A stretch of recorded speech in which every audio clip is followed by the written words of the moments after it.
В мое окно лезет дерзкий рассвет. Я не хочу быть завтра там, где ничего сегодня нет.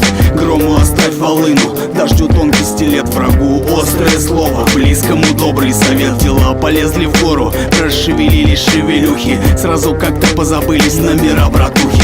Это бывает с теми, кто не вымыл руки после того, как впервые получил перетянутые штуки. Потом бывают муки от ходоса, суки, поты, а до 10-е круги трещат от натуги. Трудно сплясать буги-вуги, близкие 3 чирика. У бойца из сечи на брови струится лирика. И что